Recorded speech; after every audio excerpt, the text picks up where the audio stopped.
बिस्मिल्लाहिर्रहमानिर्रहीम। अस्सलाम वालेकुम। मैं हूं आपका मेजबान साजिद गुंदल। आज 5 अप्रैल है, साल 2021। एतजाज अहसन ने फिर नवाज शरीफ गैंग की बैंड बजा दी है। राना सनाउल्लाह केस में लाहौर हाई कोर्ट ने अवाम को बड़ा सरप्राइज दिया है। इंसदाद दहशतगर्दी के जज के कत्ल के मामले में सुप्रीम कोर्ट बार एसोसिएशन के सदर फंस गए हैं। ये क्या मामला है, इस पर भी हम तफसील से बात करेंगे।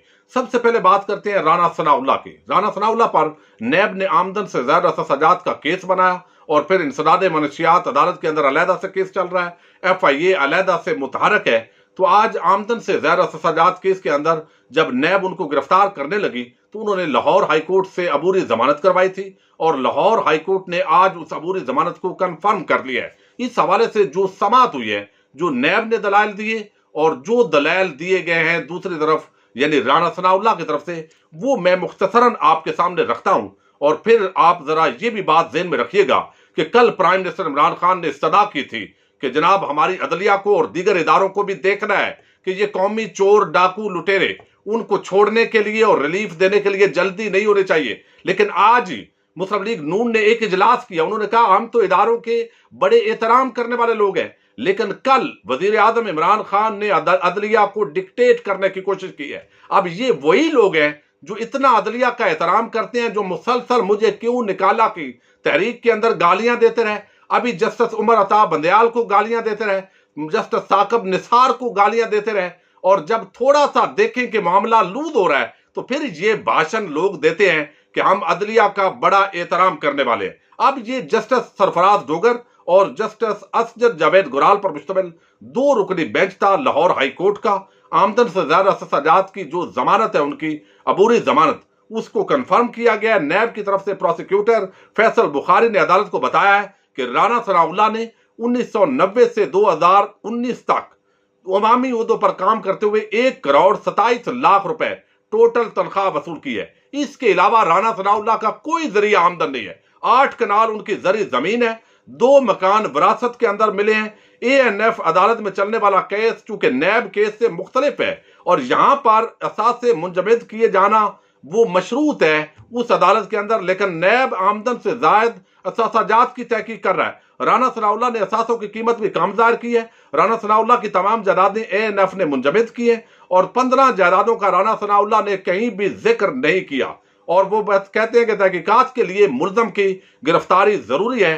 अदालत ने करार दिया कि अगर मनशियात केस में सारी जायदाद मुज़ब्त हो चुकी है तो नैब के केस का क्या बनेगा। अदालत ने रिमार्क दिए कि अगर राना सनाउल्लाह ने कीमत कम जाहिर की तो ये FBR का मामला है, नैब का मामला नहीं है। राना सनाउल्लाह के जो वकील है अमजद परवेज ने दलाल देते हुए कहा है कि नैब अभी तक आने वाले जो मामलात है उनके कोई सबूत पेश नहीं कर सका। नैब उन्हीं जायदादों के मुताल्लिक कह रहा है कि ये आमदन से मुमासलत नहीं रखती जो ऑलरेडी इंसदाद मंशियात अदालत ने मुंजमद कर दी हैं और तमाम जायदादें इनकम टैक्स रिटर्न में जाहिर कर दी गई हैं। अदालत ने वकला के दलाइल सुने और राना सनाउल्लाह की अबूरी जमानत को आज कंफर्म कर दिया है और ये अदालत का ज़ैर अख्तियार है। उन्होंने आइन और कानून के मुताबिक फैसले करने होते हैं। नवाज शरीफ को भी जमानत देना आइन और कानून के मुताबिक था। मरियम वो आगे हमजा शहबाज है और अभी आने वाले दिनों के अंदर शहबाज शरीफ होगा। तो हमारे जजेस आइन और कानून के मुताबिक किसी भी शरीफ आदमी को इंशाअल्लाह जेल के अंदर नहीं रहने देते और ये उनका आइन और कानून के मुताबिक राइट बनता है। अब हम आते हैं मामला जो गुज़श्ता रोज इंसदाद दहशतगर्दी के एक जज साहब उनका मर्डर हुआ। ये मामला इंतहाई अहमियत का अमल है और अब ये बड़ा हसास मामला बन गया है और फिर मैं आपको इसकी थोड़ा आपने तवज्जो से सुनना है। अब ये गुज़श्ता रोज जो सवाबी की इंटरचेंज के करीब नामालूम अफराद ने फायरिंग करके इंसदाद दहशतगर्दी की अदालत के जज आफ्ताब अफरीदी, उनकी एहलिया, बहू और नवासे को कत्ल कर दिया था। अब इस मामले के अंदर जो मकतूल जज और दीगर अफराद की नमाज जनाजा तो आज पेशावर में अदा हो गई है, जिसके बाद उन्हें आबाई गांव के अंदर जो है वो सपुर्दे खाक किया गया।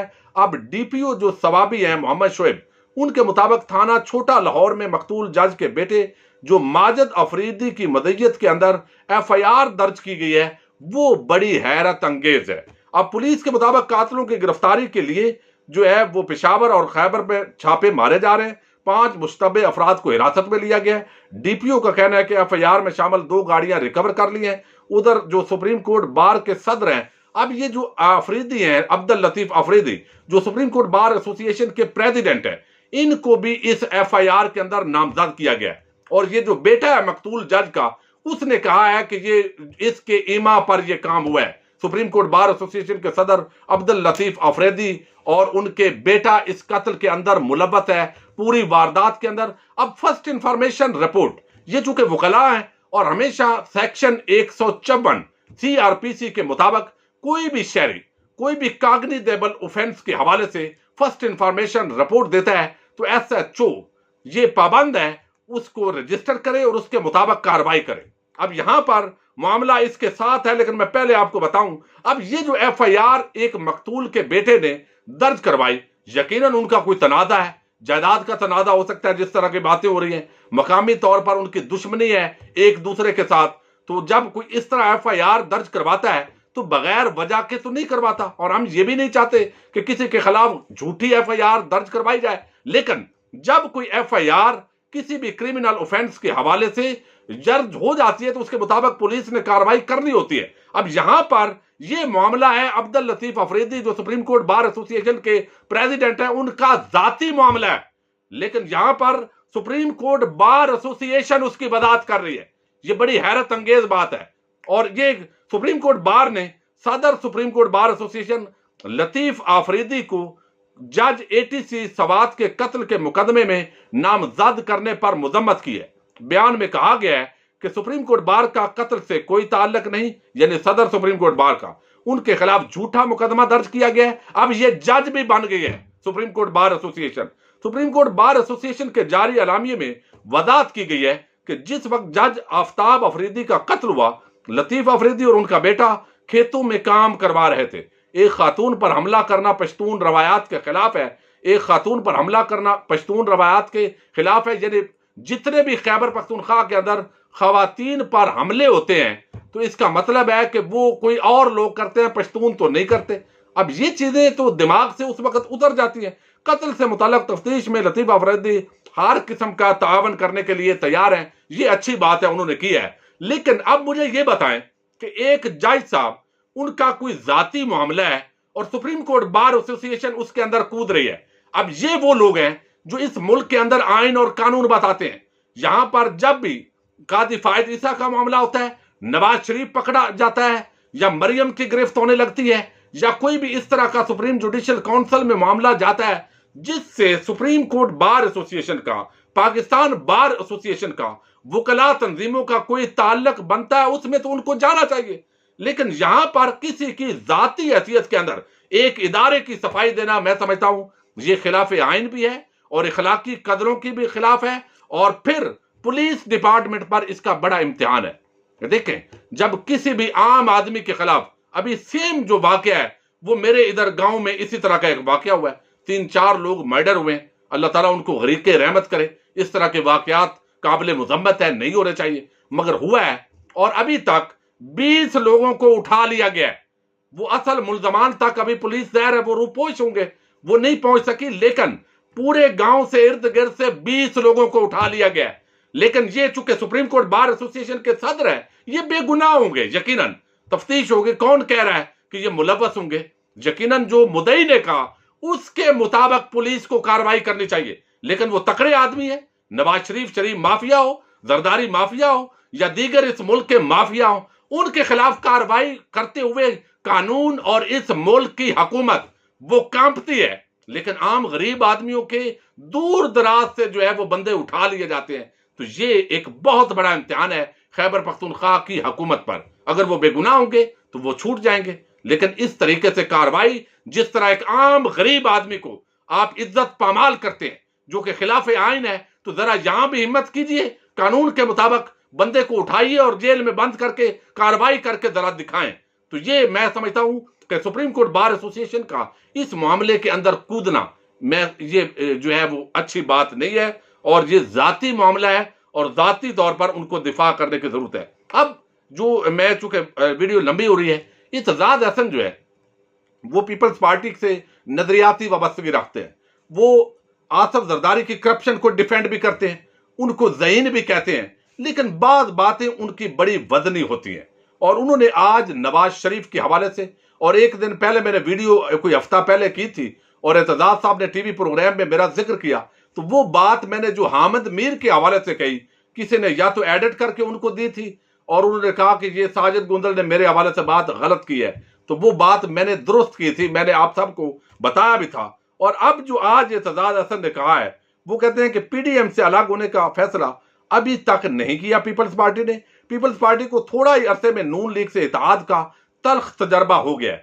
پی پی کو سینٹ میں اپوزیشن لیڈر کے لیے بی اے پی کے ووٹ لینے کی ضرورت نہیں تھی۔ پیپلز پارٹی کو سینٹ میں اکثریت حاصل تھی، اسی لیے اپوزیشن لیڈر بنانا پی پی کا حق تھا۔ اعتزاز احسن نے مزید کہا کہ نواز شریف نے پنجاب میں بلا مقابلہ سینیٹر منتخب کروانے کے لیے خفیہ طور پر عمران خان سے اتحاد کیا۔ مریم نواز اگر دلیر اور بہادر ہیں لیکن ان کے بھائی ڈرپوک اور بھاگے ہوئے ہیں، لیڈر باہر بیٹھا ہوتا ہے تو تحریک نہیں چل سکتی۔ نواز شریف باہر پناہ گاہ میں بیٹھ کے اور بیٹی کو خطرے میں ڈال رہا ہے۔ انہوں نے مزید کہا ہے کہ وزیر اعظم نے گھبرانے کی اجازت کیا دینی ہے، حالات کنٹرول نہیں ہے۔ لیکن ساتھ وہ کہتے ہیں کہ نواز شریف نے کہا تھا کہ کوئی کسی اسٹیبلشمنٹ کے بندے اور فوجیوں کو نہیں ملے گا، مگر محمد زبیر کے ذریعے سفارتکاری کرتے رہے۔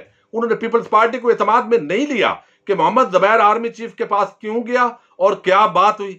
پی ڈی ایم جماعتوں کا الحاق نہیں، اتحاد ہوا ہے۔ فضل الرحمان کو علم ہونا چاہیے کہ اتحاد میں سب برابر ہوتے ہیں۔ اعتزاز احسن نے مزید کہا کہ مریم نواز دلیر ہوں مگر اس کے بھائی ڈر کر بھاگے ہوئے ہوں۔ مریم نواز مقابلے میں کھڑی رہیں اور میاں صاحب خود باہر جا کر بیٹھ گئے اور بیٹی کو خطرے میں ڈال دیا ہے۔ مولانا فضل الرحمان نے جو لانگ مارچ کو استعفوں سے مشروط کیا تو اس کے اندر معاملہ خراب کیا۔ تو شریف مافیا کا اور گینگ کا جو پورا ایک پلان ہے، جس طریقے سے وہ جعلی بہادر بنتے ہیں، جعلی انقلابی بننے کی ایکٹنگ کرتے ہیں، وہ پوری طرح ایک مرتبہ پھر اعتزاز احسن نے اس کو بے نقاب کیا ہے۔ اور اس کے باوجود بھی آج پھر ارسطو صاحب کہتے ہیں کہ بلاول کی اتنی عمر نہیں جتنا ان کا سیاست کے اندر تجربہ ہے۔ تو جب آپ اتحاد کرتے ہیں تو پھر آپ یہ باتیں آپ بھول جاتے ہیں، اور جب آپ کا اختلاف ہوتا ہے تو آپ کو یہ ساری باتیں یاد آتی ہیں۔ لیکن بغض عمران میں جو بھی اندھا ہے، بالآخر وہ اپنے منطقی انجام کو پہنچ رہا ہے، اور پاکستان انشاءاللہ اپنی منزل مقصود حاصل کرے گا۔ اپنے میزبان ساجد گندل کو نیکسٹ ویڈیو تک کے لیے اجازت دیجیے۔ اللہ حافظ۔